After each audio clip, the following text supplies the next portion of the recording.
चलो इस पे यहीं ब्याज पढ़ते हैं। तो जो हमारे अशोक के 14 स्तंभ हैं वो कुछ इस प्रकार हैं कि मतलब पेपर में इसका क्वेश्चन इस तरह से आता है कि पहले स्तंभ में क्या लिखा है, या ऐसे डायरेक्टली पूछ लेते हैं कि 7वें स्तंभ में क्या लिखा है, 12वें स्तंभ में क्या लिखा है। ठीक है, तो जो आपका पहला स्तंभ है उसमें लिखा है पशु और मनुष्य किसी की भी बलि देने की निंदा की गई है। ठीक है, अशोक के पहले स्तंभ में।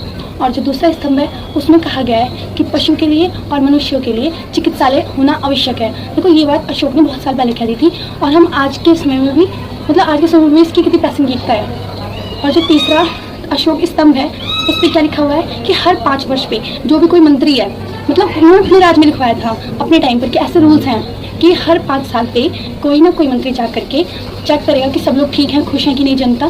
जैसे कि देख लो आज भी हमारे में यही चलता है कि हर 5 साल पे जब इलेक्शन आते हैं तभी सरकार के जो भी व्यक्ति हैं वो अपनी शक्ल दिखाते हैं। ठीक, जो चौथा स्तंभ है उसमें ही लिखा हुआ है आपका भेरा की उद्घोषणा, मतलब कि जैसे युद्ध वगैरह होता है तो उसमें बजाते नहीं ऐसे, मतलब कि युद्ध आरंभ हो गया, युद्ध समाप्त हो गया, तो इसकी भी समाप्ति करवाना उन्होंने कहा है। और इसकी जगह पे क्या करना, धम्म की उद्घोषणा, अर्थात कि धर्म का प्रचार करो, शांति और ये कलेश वगैरह नहीं करने के लिए, ऐसा कहा है उन्होंने। ठीक है, और पांचवा है जो 5वें स्तंभ में क्या लिखा हुआ है, 5वें में लिखा है महामात धम्म, यानी कि आदमियों के द्वारा, मतलब कि जो विद्वान व्यक्ति हैं उनके द्वारा लोगों के बीच में जा जाकर अच्छी अच्छी बातें बताना ताकि लोग अपना जीवन सुधार सके। ठीक है, जो छठा स्तंभ है अपना उसमें अशोक का स्तंभ है, उसमें क्या लिखा हुआ है, उसमें लिखा हुआ है आत्मनियंत्रण अति आवश्यक है मनुष्य के लिए। ठीक है, हमें देखो आत्मनियंत्रण नहीं है तो हम विकास नहीं कर सकते हैं। ठीक, अगला है जो 7वां स्तंभ उसमें लिखा है सहिष्णुता, हमें सभी व्यक्ति के प्रति सहिष्णुता होना चाहिए, मतलब अपने विचारों को तो रखना ही चाहिए, अगर कोई दूसरा भी अपने विचारों को रख रहा है तो हमें उसके विचारों का भी सम्मान करना चाहिए। ये नहीं कि इस बात पर अटिक रहना चाहिए कि नहीं मेरे विचार ठीक है,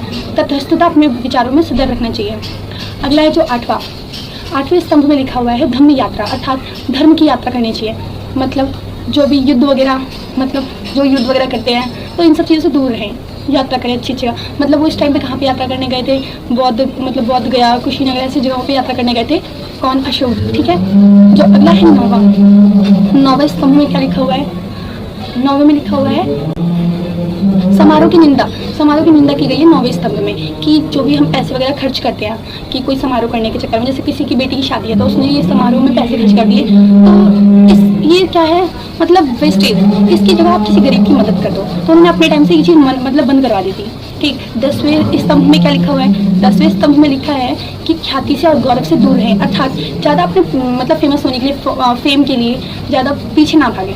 जैसे आज के समय में वीडियो देख रहे, रील के चक्कर में किस तरह से फेमस होने के लिए किसी भी प्रकार की रील बना दी जा रही है। ठीक है, तो ऐसे फेम के पीछे नहीं भागना है। 11वें स्तंभ में क्या लिखा हुआ था, धम्म की परिभाषा। ठीक है, 11वें